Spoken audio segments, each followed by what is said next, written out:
वहाँ तो सारे के सारे लुटेरे हैं जिन्होंने ये इतने बड़े बड़े महल बना दिए। झंडेवाड़ा में आपने आरएसएस का दफ्तर देखा?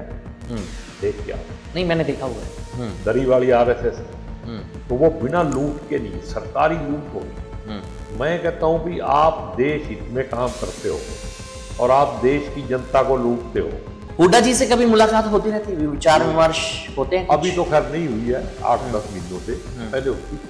आपका कहीं ये भी मुझे सुनने में आया कि आप थोड़ी सी नाराजगी है, आपने आपके इलेक्शन में उन्होंने शायद आपके लिए वोट नहीं मांगे, मौजूद थे। नाराजगी की बात नहीं है जी।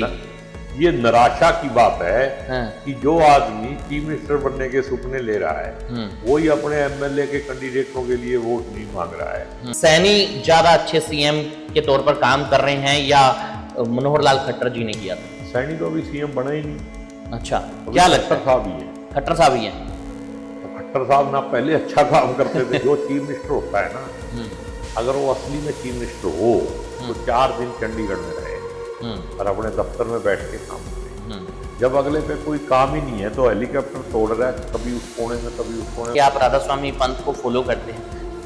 ये मैंने तो पिछले पॉडकास्ट में भी बताया कि मैं सिख फैमिली में पैदा हुआ, तो लेकिन वो मानते नहीं थे कभी, तो ले जाते थे। तो शुरू से ही ये संस्कार थे। सरकार है, मेरे को तो इस बात का भी डाउट है जी। धक्का हो रहा है पूरे देश के अंदर भी, आप देख लो।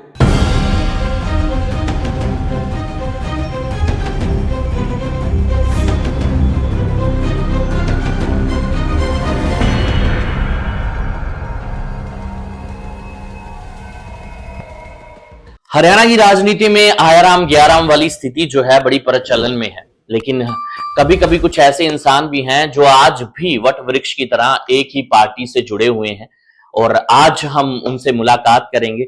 और आपको बता दूं कि बहुत ही दबंग नेता है, बोलने में बेबाक है और जो बात कह दी उस पर अटल रहता है। बहुत बहुत स्वागत है शमशेर सिंह गोगी जी का।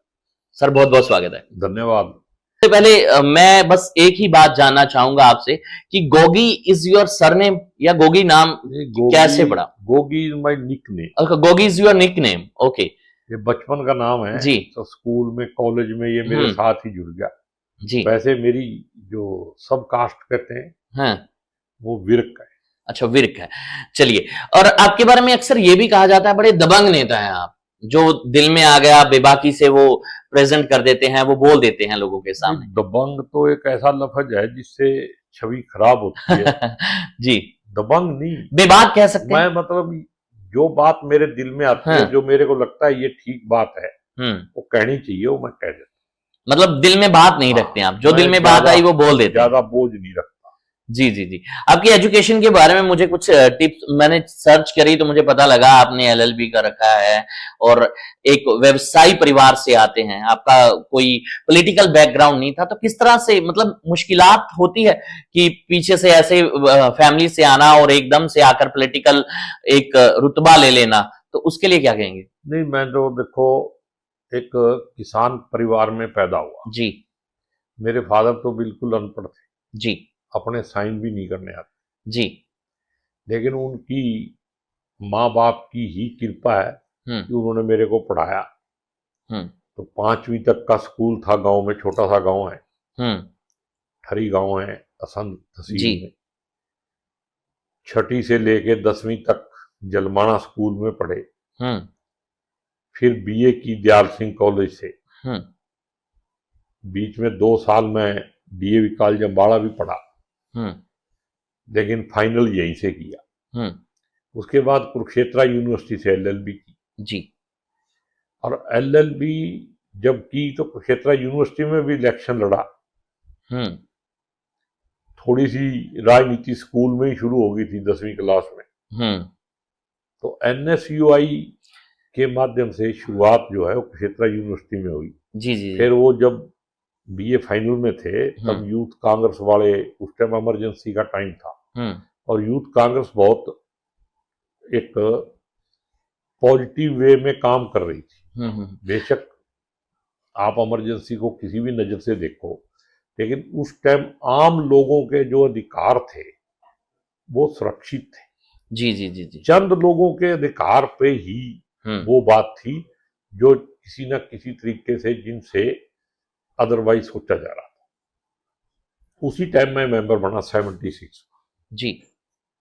फिर 80 में लॉ करने के बाद करनाल कोर्ट में प्रैक्टिस शुरू की, लेकिन काम जो है ज्यादा वो यूथ कांग्रेस का ही। सुना है शुरू से विभाग रहे हैं, 10वीं में आपने कहीं स्ट्राइक वगैरह कुछ करवा दिया वो था? स्कूल में होगी थी थोड़ी। हाँ, वो किस्सा बता दीजिए। वो ऐसे था कि जैसे 9th में और 10th में बेंच मिलते थे स्कूल जी। तो हेडमास्टर साहब जो थे हमारे हरबंसलाल जी, अच्छे आदमी थे। वो बस किसी बात को लेके बच्चों ने जैसे शरारत कर दी तो उन्होंने हमारी जो सेक्शन थी उसके बेंच उठवा के सीट प्रेम शुरू से ही है मतलब, वो रख दिया साइड में। जी। तो हमने कहा जब तक हमारे बेंच नहीं दोगे जब तक स्ट्राइक है। जी जी जी जी। तो उस टाइम ये रिवाज होता था भाई, गांव के पंचायत को माँ बाप को बुला लेते थे, तो फिर वहां पे सब लोग आए, तो फिर ये फैसला हो गया भी नहीं चलो इनसे गलती बच्चों से भी हो सकती है, फिर वो बेंच वापस मिले। तो वो एक शुरुआत थी। हरियाणा की राजनीति की बात करें तो बहुत सारे ऐसे नेता हैं, जैसे मैंने पहले शुरुआत में बोला कि आयराम गयाराम हरियाणा में बड़ा फेमस रही हैं चीजें, मतलब लोग दूसरी पार्टीज में जाते रहे हैं, है ना, और गुटबाजी भी बड़ी रही है। आप भी किसी पर्टिकुलर ग्रुप में है या गुट में है? मैं कहूं तो मैं कहता हूं पार्टी के अंदर कोई ग्रुप नहीं है। कोई ग्रुप नहीं है। देखो हमने यूथ कांग्रेस में काम शुरू किया जी। तो जिसके साथ आप काम करोगे ऑटोमेटिकली आपकी अटैचमेंट कुछ रिलेशन उसके साथ बनेगा। फिर कोई आपको कहे कि आप तो उसके गुट में हो। लेकिन आपको नहीं लगता कि कहीं कहीं जो पिछले इलेक्शंस हुए हैं अभी हाल ही में, जिसमें मतलब बीजेपी जीत कर आई है और कांग्रेस को थोड़ा डिफीट मिला है, तो उसमें क्या लगता है गुटबाजी की वजह से हारे या कोई और कारण रहे होंगे? ये गुटबाजी तो थी नहीं, ओनली वन वे ट्रैफिक थी। वन वे ट्रैफिक थी। एक ही आदमी को सारे अधिकार थे, एक ही आदमी इलेक्शन लड़वा रहा था, एक ही लड़ रहा था, एक ही हरवा रहा था, एक ही जिता रहा। तो उसकी जो कार्य प्रणाली थी या उसकी जो नीयत थी उसी का रिजल्ट है जो आज है।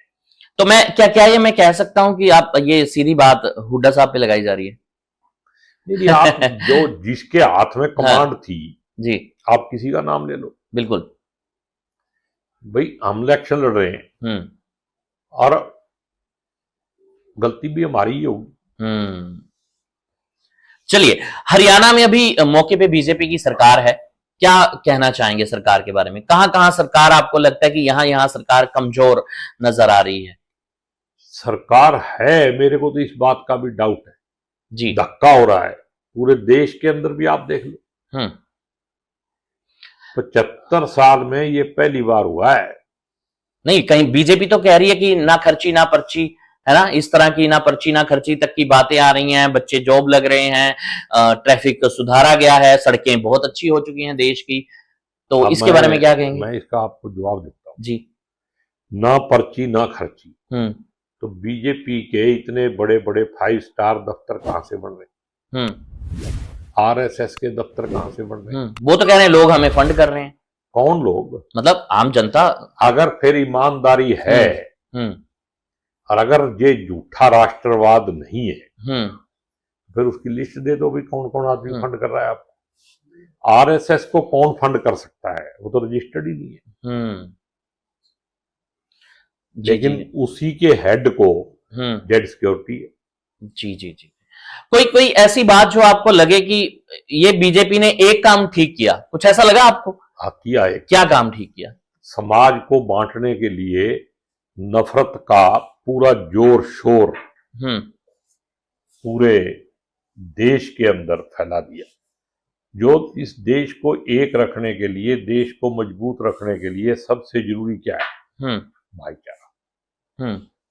उस भाईचारे को तोड़ने का काम अगर पिछले 11 साल में किसी ने किया है, उससे पहले भी ये कोशिश कर रहे थे लेकिन इनके पास सत्ता नहीं थी इसलिए इतने कामयाब नहीं हुए।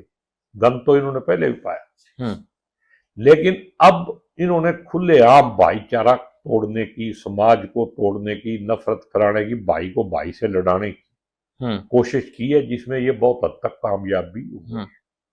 बट आपको नहीं लगता कि ये, अब अगर हम बात करें फेवरेटिज्म, भाई भतीजावाद या बच्चों को आगे लाना, ये चीजें तो कांग्रेस में भी बहुत ज्यादा है।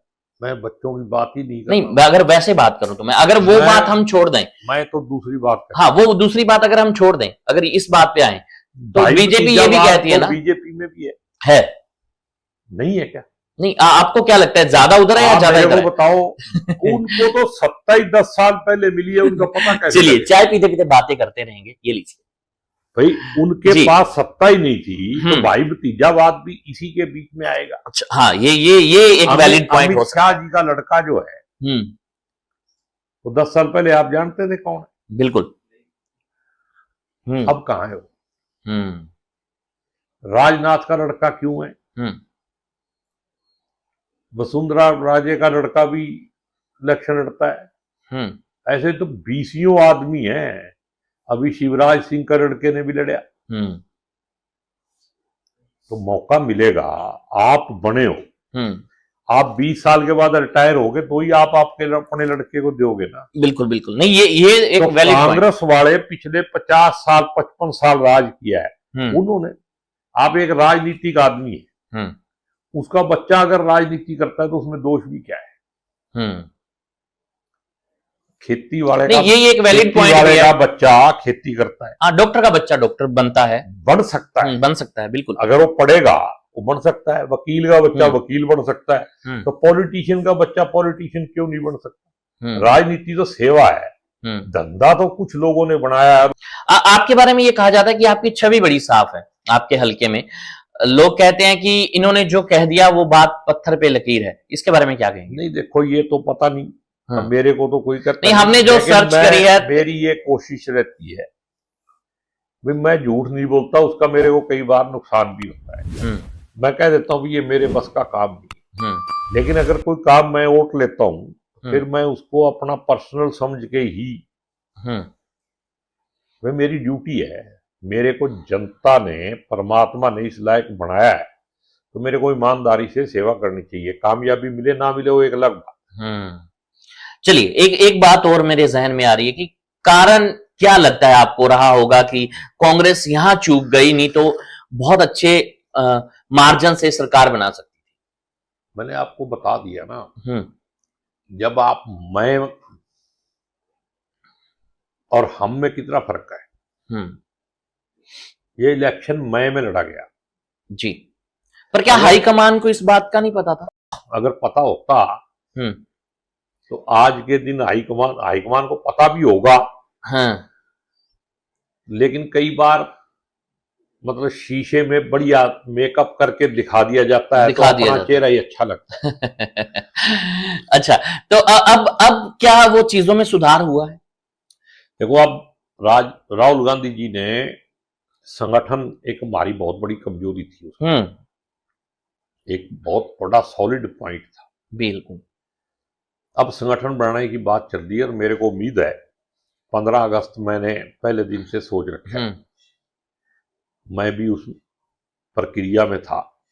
हाँ, मुझे पता लगा कि आप जगह जगह रुके गए हैं, थोड़ा रिसर्च भी करी आपने, वैलिड लोगों के नाम भी शायद सामने आ रहे हैं। तो अब मेरे को लगता है भाई संगठन बढ़ेगा। क्या आपको नहीं लगता कि देश में भी एक संगठन इनका बनना चाहिए? पूरे देश का संगठन 31 दिसंबर 25 से पहले राहुल जी ने 25 को संगठन का साल ही घोषित कर दिया है जी। तो ये होगा। लेकिन मेरी तो एक ही अपील है हाई कमांड में बैठे हुए लोगों से, एक कांग्रेसी कार्यकर्ता होने के नाते मैं कहता हूं भाई, जो स्लीपर सेल हैं जिनको आप सामने देख रहे हो, अगर आप उन्हीं को ढोते रहोगे तो वो तो फायदा बीजेपी का ही करेंगे। जो लोग इलेक्शन में बीजेपी की मदद करते हैं वो 2 महीने बाद किसी ना किसी नेता के कंधे पे बैठ के फिर कांग्रेस हो जाती। ऐसे लोगों से संगठन को बचा के रखना है। तो अभी हाल फिलहाल में आपकी राहुल गांधी जी से कोई मुलाकात हुई? मेरी मुलाकात नहीं हुई, लेकिन आपके माध्यम से या जो हमने डिस्कस किया है, जी जी, ये बात हमारी वहां तक पहुंची है। कहा जाता है कि आपके, और मेरी 2-2.5 महीने पहले मुलाकात हुई थी, तब मैंने कहा जी जी, कि ऐसे कमिटेड लोग होने चाहिए, ठगी वाले लोग जो हैं उनको ठगी से ही जवाब देना चाहिए। और अगर इस संगठन में जो भी बने और वो कांग्रेस का आदमी बनेगा और अगर कांग्रेसी बन के काम करेगा तो आप 6 महीने, आज की तारीख ले लो, मेरे से जनवरी में मिल लेना, आपको बीजेपी घुटनों के बल चलती दिखा दूं, बशर्ते कि जो बने वो कांग्रेसी बन के काम करे, किसी व्यक्ति का पिल्ला बन के।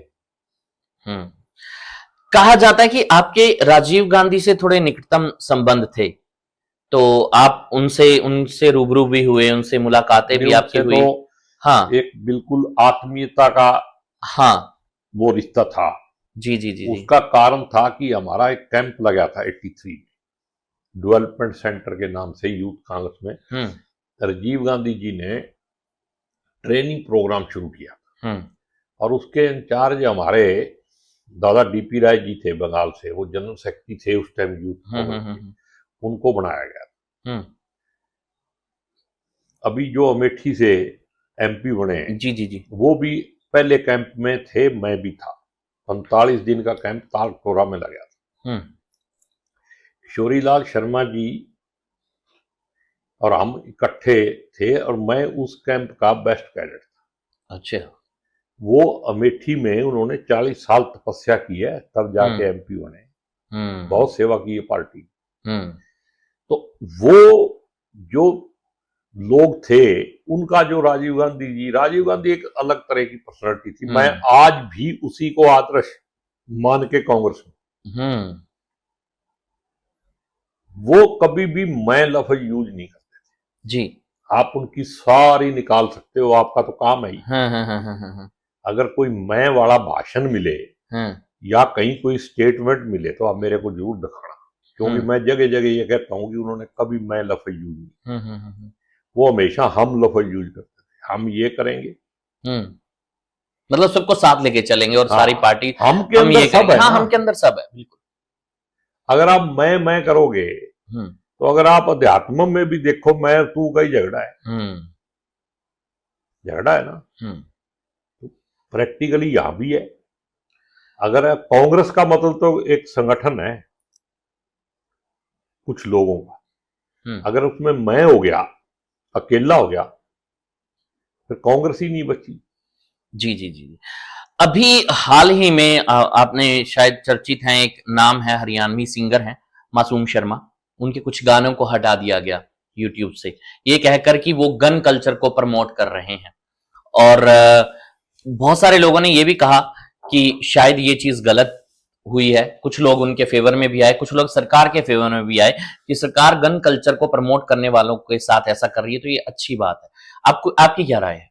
मेरी तो सिर्फ एक राय है, आज के माहौल में लॉरेंस बिश्नोई कौन है जी, उसको कौन प्रमोट कर रहा है?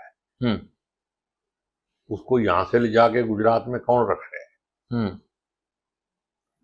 मासूम शर्मा वाली बात उनको फिट नहीं बैठी होगी। गन कल्चर तो इस बीजेपी ने, ये मॉब लिंचिंग, ये सारी चीजें किसने पैदा करी? बट बीजेपी तो ये कह रही है कहीं कहीं कि हमने तो गैंगस्टर्स को खत्म कर दिया। अगर यूपी उसका एक रोल मॉडल है, कर दिया नहीं, ऐसे सामने आ रही हैं बातें। आपका क्या कहना है? मैं कह रहा हूं, आपकी राय जानना चाहते हैं। जो लोगों उनको पसंद नहीं है, जो उनका विरोध करते हैं, उनको खत्म कर दिया। मान लो गैंगस्टर खत्म कर दिए, ऐसे गैंगस्टरों की भी फोटो आ रही है यूट्यूब पे जो क्रिकेट खेल रहे हैं और योगी जी के साथ रोज बैठते हैं, वो भी बीजेपी में है। जो बीजेपी को फिट बैठता है वो उनकी नजर में गैंगस्टर नहीं है। चलिए, एक और बात भी अभी रिसेंटली चल रही है, बहुत ज्यादा मुद्दा ये भी गर्म रहा है पिछले दिनों कि चौधरी अभय चौटाला को भी धमकी दी गई है। हो सकता है वही, हाँ, उनको भी धमकी है। तो उसके बारे में मतलब सरकार, अगर देखिए, अगर लोगों का ये मानना है, या कई बार ऐसा लगता है, लोग भी ऐसा कहते हैं, कुछ मैंने यूट्यूब पे भी देखा या कुछ लोगों के मैसेजेस भी देखे, तो वो कह रहे हैं कि अगर इतना बड़ा नेता, मतलब अगर सेफ नहीं है तो प्रदेश के हालात। थोड़े दिन पहले इनेलो का स्टेट प्रेसिडेंट नफे सिंह राठी मार दिया गया बिल्कुल। तो फिर अभय सिंह को भी धमकी मिल सकती। वहीं ये भी कहा जा रहा है सरकार की जिम्मेदारी। जी जी। और जिस दिन नफे सिंह राठी जी मरे थे उस दिन पुलिस वाले थाने में ही नहीं थे। खट्टर साहब वहां गए हुए थे, कोई प्रोग्राम था, सारी पुलिस उधर लगा दी उन्होंने मौका देख के। वहीं ये भी कहा जा रहा है और कि सेशन चल रहा था। जी जी हाँ, सेशन तो चल रहा था, वो तो है। मुख्यमंत्री गए या कोई और, मतलब ऐसा कुछ था वहां। एक बात और भी कही जा रही है कि एक तरफ उनको धमकियां आई है तो दूसरी तरफ ये भी बयान आ रहे हैं, कई पॉलिटिशियंस के भी ये बयान आ रहे हैं कि जो उनको 2 सीट्स आई हैं इनेलो पार्टी को, वो भी बीजेपी की मिली भगत है और वो बीजेपी की बी पार्टी है। और ये दीपेंद्र हुड्डा का भी बयान है इस बात पे, क्या कहेंगे? मैं कुछ कहूं या ना कहूं? नहीं, कहिए। जो बयान देने वाले हैं उनकी किसके साथ मिली भगत है उनको भी जवाब देना चाहिए जी। ये बात काफी बड़ी बात का इशारा कर रही है। कोई भी आदमी जी अगर इस बात के ऊपर बयान दे रहा है तो उसको अपने अंदर भी झांक लेना चाहिए। और भाई उनकी तो 2 सीट आई जी, अरे जिनकी 37 आई उनकी क्यों आई? उस पे दो ना बयान। उस पे तो गोलमोल बात, दूसरे पे बयान देने की बात करो। अपने अंदर झांको भी हमारे में क्या कमी, हमने कांग्रेस के साथ गद्दारी की है नहीं की है, इन बातों पे विचार करो ना। अपने आप को सुधारो, पहले सरकार बनाओ फिर ऐसी ऐसी बातें करना। हुड्डा जी से कभी मुलाकात होती रहती है, विचार विमर्श होते हैं? अभी तो खैर नहीं हुई है, 8-10 महीनों से, पहले होती थी। आपका कहीं ये भी मुझे सुनने में आया कि आप थोड़ी सी नाराजगी है, आपने आपके इलेक्शन में उन्होंने शायद आपके लिए वोट नहीं मांगे, हालांकि वो तो मौजूद थे। नाराजगी की बात नहीं है जी। ये निराशा की बात है। हाँ। कि जो आदमी चीफ मिनिस्टर बनने के सपने ले रहा है वही अपने एमएलए के कैंडिडेटों के लिए वोट नहीं मांग रहा है, ये निराशा की बात है, नाराजगी की। कहीं ऐसा तो नहीं हुआ? और ये पार्टी की हाई कमांड के लिए भी निराशा की बात है, वो इस पे विचार करती है नहीं करती वो एक अलग बात है। अगर ऐसे ही लीडर होंगे, बाड़ी अगर खेत को खाएगी तो खेत में फिर बाद में गेहूं 60 मन नहीं निकलेगी, 20 ही निकलेगी। नहीं, कहीं ऐसा तो नहीं कि उनके जहन में ये था कि शायद आपकी जो नजदीकी है वो कुमारी शैलजा जी से या रणदीप सुरजेवाला से या इस गुट की तरफ ज्यादा है, तो ये कहीं रीजन ना रहा हो? क्या कहते हैं? भाई कुमारी शैलजा ने राजनीतिक तौर पे मेरी मदद की है जी बिल्कुल, ठीक है ना। आप किसी गरीब आदमी की मदद कर दो, वो सारी उम्र एहसान नहीं भूलता। और उसने मेरी मदद करके मेरे को एमएलए बनवा दिया, तो फिर मैं उसके अगर नजदीक भी हूं तो मैं कांग्रेस के तो खिलाफ नहीं हूं। मेरा कांग्रेस ही होना जरूरी है, किसी व्यक्तिगत आदमी के नजदीक होना या ना होना इसकी कोई इंपॉर्टेंस नहीं है। और जो इसको सोचता है वो कांग्रेसी नहीं है। क्या कारण है कि बहुत सारे जो नेतागण हैं, मतलब नेता हैं, हरियाणा के भी बड़े बड़े नाम हैं कई, वो बीजेपी की तरफ चले गए, कांग्रेस को छोड़ गए कई। ऐसे ऐसे बहुत सारे लोग हैं जो मतलब टेम्परेरी फेस की राजनीति करते हैं। हम भी जा सकते थे, मैं चौधरी बरिंदर सिंह जी के साथ था बिल्कुल, और मेरी बहुत नजदीकता थी उनसे, आज भी है। लेकिन जब वो बीजेपी में गए तो मैं नहीं गया। पार्टी अपनी जगह, विचारधारा अपनी जगह, और मैंने उनको कह भी दिया था, ओपनली कह दिया था कि बीजेपी में जाके मैं तिल तिल होके नहीं मर सकता। मैं मानसिक तौर पे ही बीजेपी के खिलाफ। इस हिंदुस्तान जैसे बहुआयामी देश के अंदर अगर कोई धर्म और जाति के नाम पे राजनीति करेगा तो वो देशद्रोही है। तो आपको नहीं लगता कि बहुत सारी बातें कई बार देश में ऐसी हो जाती है? अभी रिसेंटली एक घटना घटी दिलजीत दोसांझ को लेकर कि उनकी कोई फिल्म आ रही थी और उन्होंने मतलब उसमें पाकिस्तानी एक्ट्रेस थी तो उनका बायकॉट किया गया, लेकिन उन्होंने कोई बयान नहीं दिया, तो बीइंग अ सिख शायद उनको कहते हैं ज्यादा टारगेट किया गया। इसके बारे में आपकी राय? कौन टारगेट करता है? मतलब लोग या जो सोशल मीडिया मैं है, ये कहता हूँ, अगर मैं इस पे कहना नहीं चाहता फिर बात दूर चली जाएगी। ये जो जम्मू कौन सी फिल्म आई थी, वो कश्मीर फाइल्स, कश्मीर फाइल जी, वो किसके फेवर में थी? आरएसएस के। बनाई उन्होंने थी और सारा कुछ मैनिपुलेटेड था उसमें। बहुत सारे ऑब्जेक्शन थे लोगों को, बहुत सारे देश के नागरिक ही उसके खिलाफ थे। वो तो फट पास होगी। दलजीत दोसांझ को तो आप छोड़ दो, एक मानवाधिकार का आदमी था जसवंत सिंह खालड़ा, बिल्कुल, 95 उनकी मूवी आ रही थी, बिल्कुल। वो क्यों नहीं आ रही? क्यों बैन है? एक जगह आपको मैं एक बात लिख के दे देता हूं जी, जब तक इस देश में आरएसएस है, ये देश ऐसे ही धक्के खा खा के चलेगा, ऐसे ना तो ये मुसलमानों को सेटिस्फाई कर पाएंगे, उनके नाम से वोट मांगते हैं। अगर मुसलमान और पाकिस्तान ना हो तो बीजेपी को 10 वोट ना मिले। सिख और हिंदू जिनका रोटी और बेटी का रिश्ता है, कोई लंबा चौड़ा इसमें कोई फर्क नहीं है।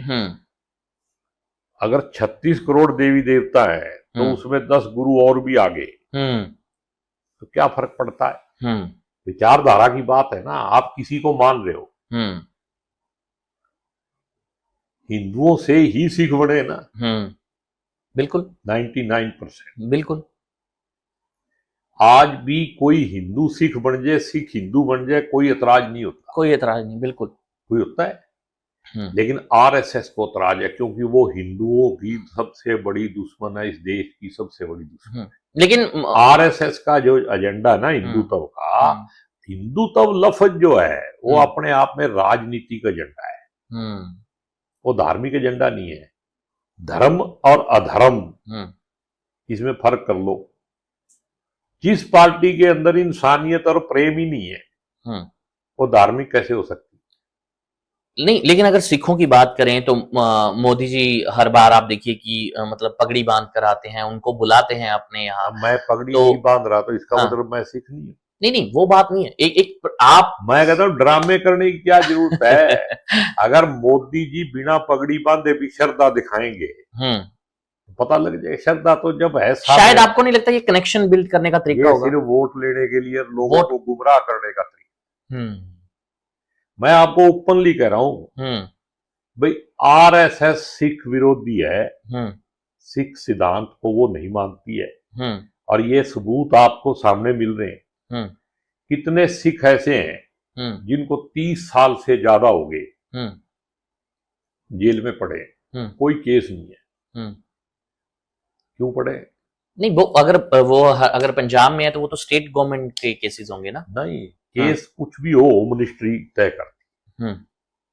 आपने देखा होगा चिट्ठियां जितनी लिखी जाती हैं रोज अखबार में, वो कुछ बड़े केसेस, कुछ भी केस हो। हाँ जी, जैसे अब बॉम्बे ब्लास्ट का हो गया, बॉम्बे ब्लास्ट का हो गया जी। 19 साल उन लोगों ने सजा काट ली, और अब हाई कोर्ट ने कह दिया भाई ये तो एक भी गवाह सही नहीं है इसमें। तो वो उसमें मुझे लगता है कि उसमें सरकार का रूल है। सरकार नहीं, उसमें तो लचरता शायद हमारे जुडिशरी सिस्टम की है। नहीं, आपको क्या लगता है? सिस्टम की नहीं है। पुलिस ने केस बनाया है, जो लोग जेल में पड़े उनको गवाह बना दिया। एक आदमी का मैं तो वीडियो में सुन रहा था। हाँ नहीं, मैंने भी देखा। एक आदमी कह रहा है कि लिखा क्या है उसमें, जो बयान लिखा उसका, फिर मैं उसके घर गया और वो बम बना रहा था, वो गली में बैठ के बना रहा था। फिर मैं उसके घर के पास से निकला तो मैंने देखा कि वहां कुछ ऐसी हलचल थी, वो बम बना रहा था। और जब कोर्ट में वकील ने पूछा, वो कहता मैं तो उसके घर गया ही नहीं। ये पुलिस वालों ने कागज ऐसे ही तैयार कर दिए नकली, जैसे अब SIR में इलेक्शन कमीशन बिहार में कर रहा है ना, रोज वीडियो आ रही ना, भी हम उसके पास नहीं गए जी, हमने अपने आप ही अपलोड कर दिया। उसको रसीद भी नहीं दे रहे, कोई कागज भी नहीं ले रहे। बाद में डाटा भी अभी फाइनल नहीं हुआ, उससे पहले कह दिया जी 22 लाख आदमी मर गए। पिछले 1 साल में तो 4 लाख मरे, 5 महीनों में 22 लाख मर गए। तो ये तो एक तरीका है। और जिस रास्ते पे हम चल रहे हैं ना, नाजीइज्म आया था ना जर्मन में, हिटलर वाला, उसी रास्ते पे जा रहे हैं। बट कहा जाता है कि मतलब इंदिरा गांधी ने भी इमरजेंसी लगाई थी, वो भी एक बहुत बड़ा नरसंहार हुआ था, तब भी प्रॉब्लम्स हुई थी, मतलब लोगों को नरसंहार नहीं, हाँ नरसंहार नहीं, वो शब्द मैं वापस लेता हूँ, लेकिन बात ये कह रहा हूँ, इमरजेंसी लगाई थी, उसका प्रावधान उस टाइम संविधान के अंदर था। इमरजेंसी लगाना गलत बात है, डेमोक्रेटिक सिस्टम को तोड़ना गलत बात है, वो एक अलग बात है, लेकिन उस टाइम प्रावधान था, संविधान के खिलाफ काम नहीं किया था, संविधान का फायदा लेके किया। लेकिन आप वो 18 महीनों के अंदर किसी आम गरीब आदमी को तंग किया हो, बल्कि उल्टा एक डिसिप्लिन आया। हम उस टाइम यूनिवर्सिटी में थे, उसके खिलाफ जो आंदोलन था उसमें हम शामिल थे। नहीं, लेकिन हरियाणा में कहा जाता है कि बड़े सारे लोगों की नसबंदी करा दी गई, कुछ ऐसा, ठीक है, वो चीजें बड़ी सामने वही नसबंदी। अब क्यों कह रहे हैं अभी एक बच्चा पैदा करो, 2 बच्चे पैदा करो, वो एक कहना और एक जबरदस्ती करना, मैं कहता हूँ उस पर मैं बहस में नहीं जाना चाहता। इमरजेंसी गलत बात है, लेकिन 11 साल से जो इमरजेंसी है जो घोषित है, आपने सही पॉइंट उठा दिया। और देश का उपराष्ट्रपति कहाँ है? वो तो कहा जा रहा है कि वो बीमार है, इसलिए शायद देश के उपराष्ट्रपति कहा जा रहा है ना, वो तो हाउस रेस्ट भी कहा जा रहा है। उसके घर पे पैरा लगा हुआ है, उसके मोबाइल बंद हैं, किसी को मिलने नहीं दिया जा रहा। ऐसे नौबत तो कभी नहीं आई। आपने अभी कहा कि आरएसएस जो है वो सिख विरोधी है, मैं वो तो लेकिन एक बात और भी है, अगर हम पुराना इतिहास उठाएं तो इंदिरा गांधी ने भी गोल्डन टेम्पल पर जब अटैक कराया था तो वो भी उनके विरोधी गिनी गई थी। इसमें कोई दो राय है क्या? नहीं, मैं आपसे जानना चाह रहा हूँ, क्या वो मेरे से जानने की जरूरत ही नहीं है, ये तो जग जाहिर है। ये तो जब हम छोटे छोटे थे जब हो गया काम।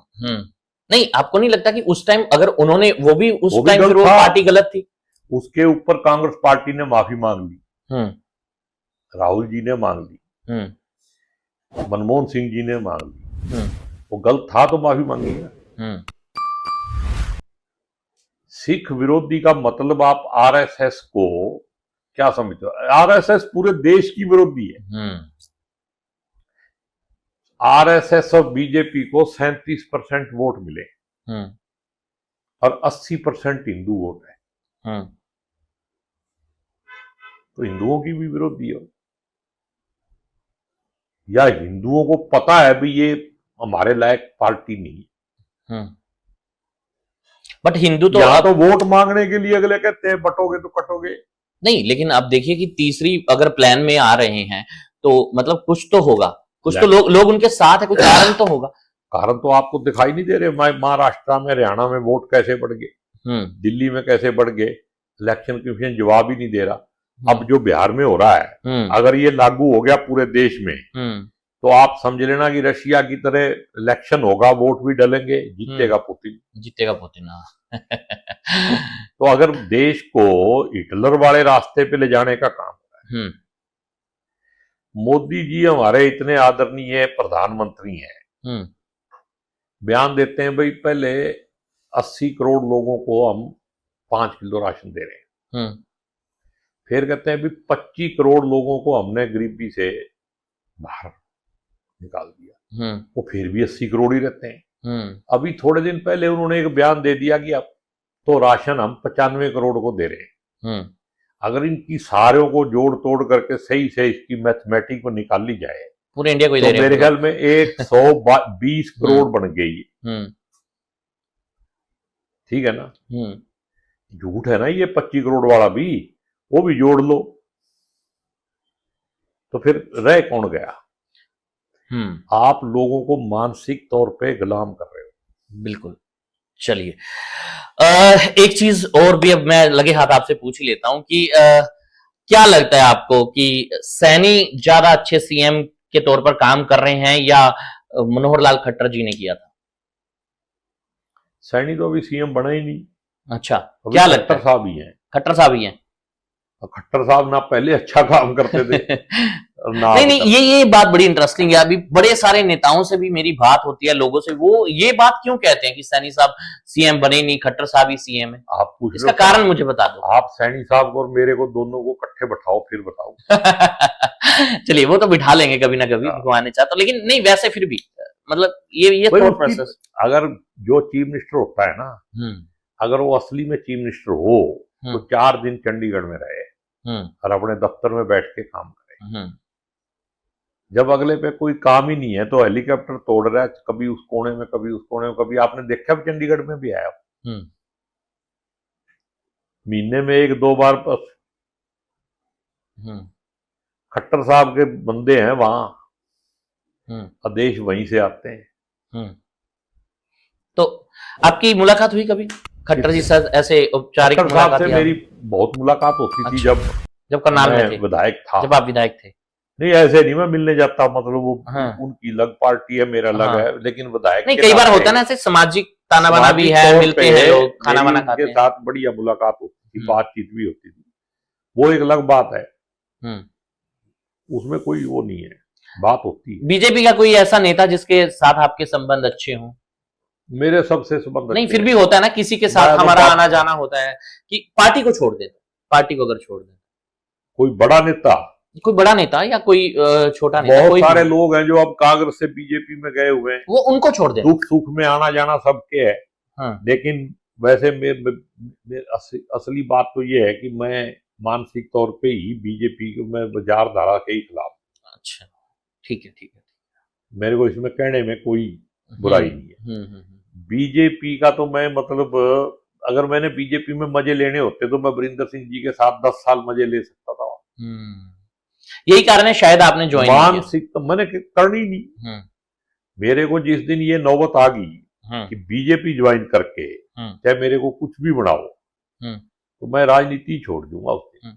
नहीं, लेकिन कहीं ना कहीं मैंने देखा है कि कई नेताओं को, कई लोगों को ना थोड़ा लालच आ जाता है कि यार चलो अब सरकार आ गई है ना, थोड़े साल मतलब हमारे पॉजिटिव रहेंगे, हमारी चीजें रहेंगी, मतलब कुछ धन अर्जित कर लिया जाए। बहुत सारे लोग ऐसे करते हैं। हो सकता है आज का विचार कभी परमानेंट नहीं होता। बिल्कुल हो सकता है कल को मैं लालच में आ जाऊं, मैं बदल जाऊं, मैं बेईमान हो जाऊं, उसकी कोई बात नहीं हो रही। आज के दिन मेरा विचार ये है भाई, मतलब मैंने विधानसभा में भी कह दिया था, मेरे को एक बार ये वहां भी विधानसभा में ऑफर कर रहे थे, तू बीजेपी में आ जाए। अच्छा, विधानसभा में एक मंत्री कर रहा था। अच्छा, तो फिर मैंने वहीं कह दिया था, मैं इससे बेहतर तो मैं सुसाइड कर लूं। जब आदमी की अंदर से आत्मा ही, जमीर ही मर जाए तो जिंदा रहने की क्या जरूरत है। अपनी जमीर जिंदा रखो, वो जरूरी। एसवाईएल मुद्दा बड़ा एक हरियाणा और पंजाब का बिखरा हुआ मुद्दा है, जिसपे बात करना शायद वो चीजें ऐसी हैं कि वो कलेक्ट कर ही नहीं पा रहे, एक मुद्दे पे नहीं पहुंच पा रही हैं दोनों सरकारें।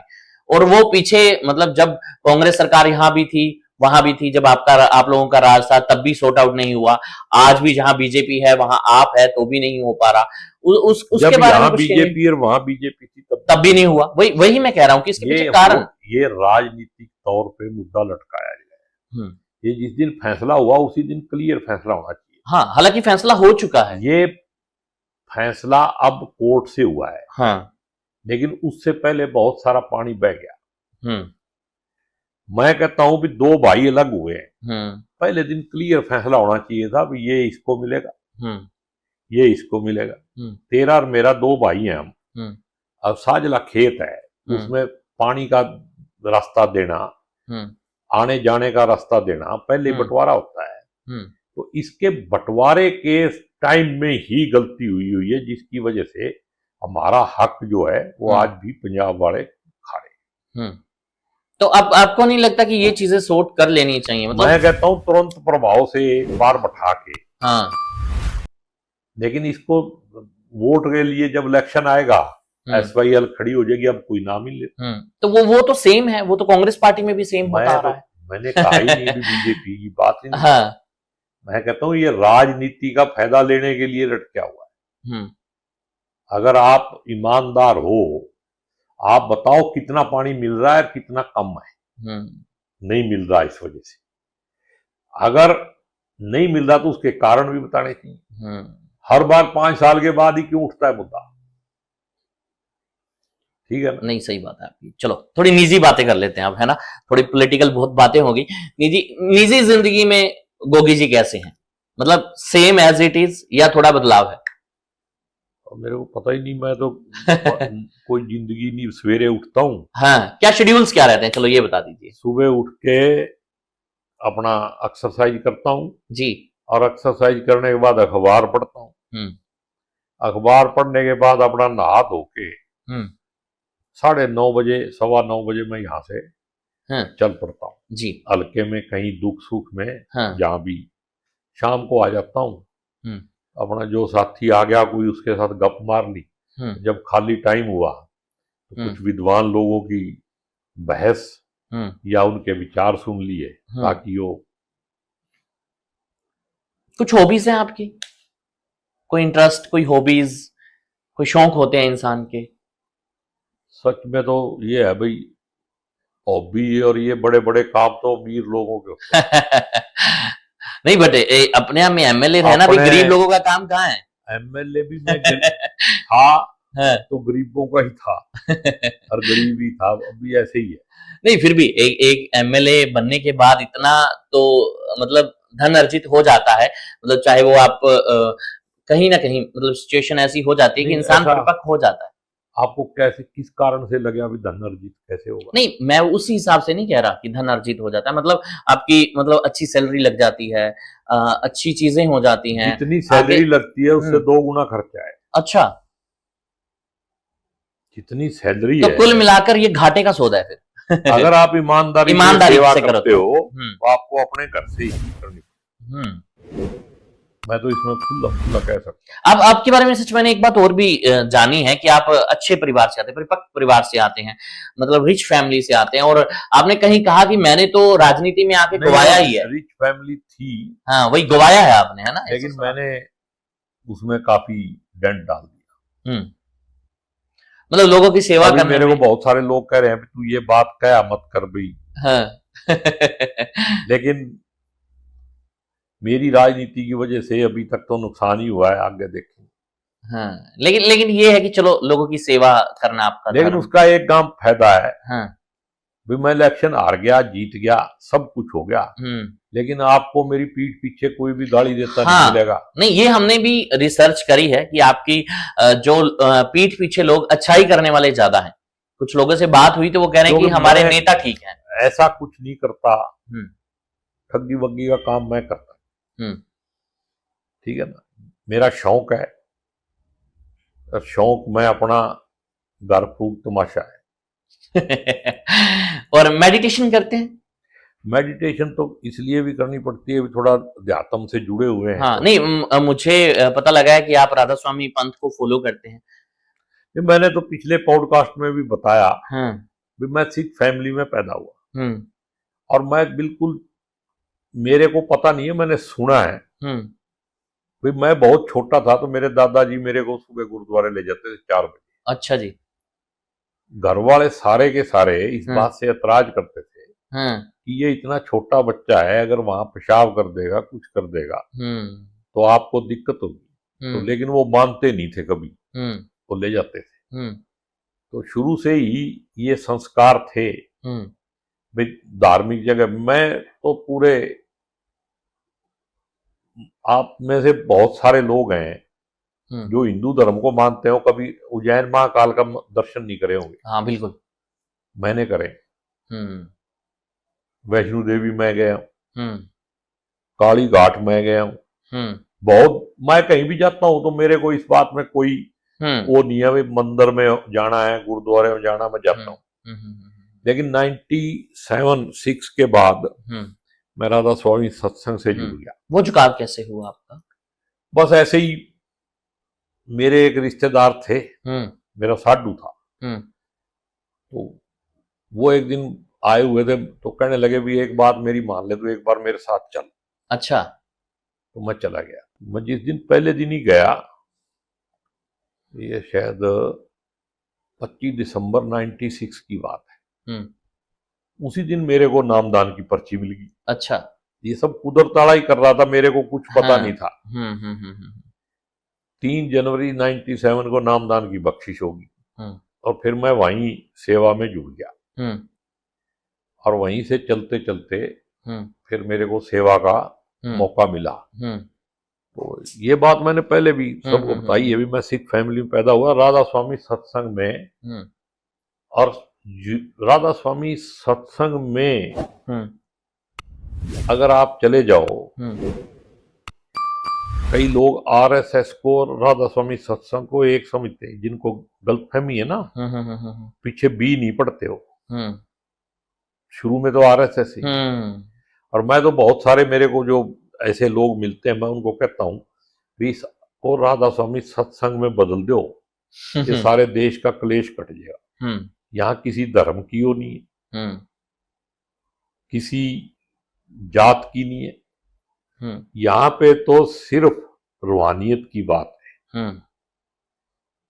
और जो बाबा नानक कहता था वही राधा स्वामी सत्संग वाले कहते हैं, जो पलटू साहब कहते हैं वही राधा स्वामी सत्संग वाले कहते हैं, जो बाबा दादू दयाल जी कहते हैं वही राधा स्वामी कहते हैं। उनको इस बात से, जो फरीद साहब कहते हैं, बुल्ले शाह कहते हैं वही राधा स्वामी सत्संग वाले कहते हैं, जो गुरु रविदास जी कहते हैं वही राधा स्वामी सत्संग वाले कहते हैं, और तो कुछ है ही नहीं। जी, ये भी कहा जाता है कि राधा स्वामी जो पंथ है वो थोड़ा स्ट्रिक्ट है, चीजों को लेकर भी थोड़ा स्ट्रिक्ट है, और आपकी जो लाइन है वो पॉलिटिकल लाइन है, तो उसमें वो कोप अप करना कितना एक सही रहता होगा? नहीं, ऐसी बात नहीं है। राधा स्वामी सत्संग में एक मैनेजमेंट चैनल है। अब मैं राजनीति कर रहा हूं, तो मैं उस मैनेजमेंट चैनल में नहीं रह सकता। अच्छा, ठीक है। उस मैनेजमेंट चैनल में वही आदमी रहेगा जो नॉन पॉलिटिकल नहीं, मतलब वो ऐसी चीजें हैं कि उन्होंने रोक लगा रखी है, आपको ड्रिंक नहीं करना है, आपको वो तो देखो नहीं करनी है, वो तो एक जीवन शैली है। हाँ, लेकिन कहीं ना कहीं मतलब पॉलिटिकल लोग जो हैं, ये पॉलिटिकल पार्टीज जो होती हैं, हमारे को तो कभी इसकी मैं वही कह रहा हूँ, हमारे को कभी इसकी दिक्कत नहीं आई, ना हमारा इंटरेस्ट है इस काम में। ये तो उनके लिए है ना, जिसको दारू पीनी है, जिसको मुर्गे खाने हैं, उसको क्या जरूरत है राधा स्वामी सत्संग में आने? नहीं, लेकिन जैसे आप पॉलिटिशियन हैं, वो आएगा ही नहीं। कई बार चीजें बांटनी भी पड़ जाती हैं, कई बार लोग बांटते हैं, कई पॉलिटिशियन बांटते हैं, आपका ऐसा कुछ मैं नहीं बांटता ना। मैं मतलब मेरे को देखो, लोग आते हैं, मैं ऐसे बैठ जाता हूँ, मेरे घर पे तो नहीं हो सकता ये। हाँ बिल्कुल, लेकिन मान लो हम कहीं इकट्ठे गए और हमें एक ही कमरे में, भाई पियो खाओ, मेरे को क्या फर्क पड़ता? बिल्कुल। मैं अपने मालिक को याद करता हूँ, मेरे कहाँ जाऊं? आपको बचा रखा है। आप तो यही याद करोगे। मैं उसकी कृपा से सेफ हूँ, यही बहुत है। चलिए, और इस पंथ से जुड़े हुए आपको कितने साल हो गए? कौन सा ईयर बताया आपने? ये तो मेरे ख्याल 90, अब तो 28-29 साल, 28-29 साल हो गए। 97 जनवरी की बात है। चलिए, अब कुछ क्वेश्चंस हैं मेरे, मैं पूछना चाहूंगा, रैपिड फायर टाइप है, और आपको बस उनका हल्का हल्का जवाब देना है, और आप बीच में जिसका नहीं देना चाहते तो कोई बात नहीं, मत दीजिएगा। और पहला क्वेश्चन ये है कि आपके फेवरेट नेता हरियाणा में या पूरे ऑल इंडिया में? तो राहुल गांधी जी हैं। राहुल गांधी आज तक, वैसे मैं आदर्श राजीव गांधी को मानता हूँ, तो राजीव गांधी। कांग्रेस में जो हमारा नेता है वो आज के दिन राहुल गांधी। और अगर बात की जाए हरियाणा में, तो हरियाणा में शैलजा जी। हरियाणा में शैलजा जी हैं आपकी फेवरेट, ठीक है। बीजेपी से कोई एक नेता चुनना हो तो किसे चुनेंगे? बीजेपी में तो कोई नेता है ही नहीं। कोई फेवरेट हो, कोई पुराना नेता हो? वहां तो सारे के सारे लुटेरे हैं जिन्होंने ये इतने बड़े बड़े महल बना दिए। झंडेवाड़ा में आपने आरएसएस का दफ्तर देखा? देख के आओ। नहीं, मैंने देखा हुआ है। पहले पुराने वाला देखा है? हाँ, पुराने वाला है। अब बड़ा देखो। वाला जाएंगे, आप दिल्ली से वापसी नहीं आ पाओगे, आप वहीं रह जाओगे जी। आपको लगेगा कि मैं भी आरएसएस में होता तो मेरा भी इसमें एक कमरा होता। इतना लेविश बना रखा अब 7 स्टार आरएसएस है, दरी वाली आरएसएस नहीं। तो वो बिना लूट के नहीं, सरकारी लूट हो रही है। मैं कहता हूं भी आप देश हित में काम करते हो और आप देश की जनता को लूटते हो, तो देश हित कैसे होगा? तो बीजेपी में नो फेवरेट पर्सन? मैं बीजेपी में मैं किसी को, चलिए अब फिर मुझे चीजें चेंज करनी पड़ेंगी। चलो एक लाइन नितिन गडकरी के लिए। नहीं, नितिन गडकरी बढ़िया काम कर रहा है। हाँ। वो इसलिए लग रहा है, हाँ। जब वो अकेले की जिम्मेदारी आएगी फिर उसका पता लगेगा। आज के दिन ऐसे है भी अंधों में काना राजा है। ओके अंधों में काना राजा। चलिए, योगी आदित्यनाथ। योगी आदित्यनाथ ना पॉलिटिशियन होना ही नहीं चाहिए, और जो काम वो कर रहा है वो भी देश विरोधी है। अच्छा, आपको लगता है कि कोई कानून मानता ही नहीं हो, देश का संविधान ही नहीं मानता। मैं तो देखो डेमोक्रेटिक सिस्टम को जो नहीं मानता है और जो जाति और धर्म के नाम पे कत्ल करवाता है, ऐसे आदमी को मैं, योगी चाहे बिल्कुल भगवान का रूप भी बन जाए तब भी नहीं मानता। स्वर्गीय मनमोहन सिंह। स्वर्गीय मनमोहन सिंह ने खुद ही कह रखा है भी मेरे मरने के बाद मेरे को लोग याद करेंगे। एक फिल्म में गाना भी आया था, और उसको याद करेंगे, ऐसा मेरा मानना है। आपको लगता है उनको आने वाले टाइम में याद देखना करेंगे? अभी 1-2 साल के अंदर ही देखना। नहीं, क्या क्या लगता, क्या मतलब, क्या आपकी सोच है? उस आदमी ने जो पिछले 10 साल वो प्रधानमंत्री रहा, 2004 से लेके 14 तक, आप कभी जब उसकी कंपैरिजन करोगे ना, उसके अंदर 2008 में एक बार इकोनॉमिक डिजास्टर आया था। हाँ, तो उन्होंने वो पैचअप करवा, मतलब उनको रिवाइव करवा दिया था। आपका ये यूरेनियम वाला भी उसी ने कराया। आपका आरटीआई का सिस्टम कितना बड़ा जनता को हथियार दिया, बिल्कुल, उसको किसने चेक किया? फूड सिक्योरिटी एक्ट किसने दिया? उसकी अगर एक एक चीज आप याद करोगे, वो डेमोक्रेटिक सिस्टम से उसने आम आदमी के लिए काम कराया, गरीब आदमी के लिए। उसने अडानी अंबानी के लिए काम नहीं कराया। चलिए, बहुत अच्छा लगा। एक जाते जाते कुछ एक और क्वेश्चन, दो लाइनर्स और मेरे को याद आ गए लोग, तो मैं उनके बारे में पूछ लेता हूं। Donald Trump. पागल है तो अच्छा, बस इतना ही है? बहुत, इतना ही हाँ? होता है। ओके, चलो लास्ट में थोड़ा सा, last but not the least, थोड़ा सेंसिटिव है, लेकिन मैं इस पे आंसर आपकी तरफ से जानना चाहूंगा। केपीएस गिल। केपीसी तो एक सरकारी आदमी था, मैं उसको जानता नहीं, ठीक है ना। कुछ अच्छे काम भी करे होंगे, कुछ लोगों के लिए उसने बुरा काम कराया होगा। जो सरकारी आदमी है, उसकी सच्चाई आप रोज सुनते हो। नहीं, मैं आपसे जानना चाहता हूं। उसकी वजह से 95 जो है पिक्चर जो है लागू नहीं हो रही है, उसकी वजह से नहीं हो रही। उसी का दौर था उसी का दौर था। बिल्कुल बिल्कुल सही कहा आपने, बिल्कुल सही। अगर वो सही काम किए होते तो 95 को रिलीज करने में सरकार को हिचकिचाना नहीं चाहिए। और अगर मोदी जी के दिल में या दिमाग में 0% भी सिख धर्म के लिए या सिख कौम के लिए कुछ है, तो 95 रिलीज होनी चाहिए। दलजीत दोसांझ ने क्या पाप कर दिया? नहीं, बट एक कुछ, दलजीत दोसांझ ने अब मैच हो रहा है 9 तारीख को पाकिस्तान के साथ। नहीं, वो भी शायद सुनने में आ रहा है कि, मैं कह रहा हूं सुनने में आ रहा, हाँ कर दी इंडिया ने। नहीं, लेकिन मैं आपको ये कह रहा हूं कि चलो अगर दिलजीत की बात करें आप, तो आपको नहीं लगता आपके मेकर्स सवाल की बात याद कराई है? बिल्कुल बिल्कुल, मेकर्स को शायद आंसर देना चाहिए था। एक एक्टर है, मैं मेकर्स की बात कर रहा हूं, उसका क्या कसूर है जिसने फिल्म बनाई है? और यहाँ तो सांप्रदायिकता पे पिक्चरें बनवाई गई हैं, सरकारी तौर पे उसको संरक्षण दिया गया है। जो आपका ये अपना सेंसर बोर्ड है, उसको आरएसएस के कब्जे में लिया गया है, एफटीए को आरएसएस के कब्जे में लिया गया है।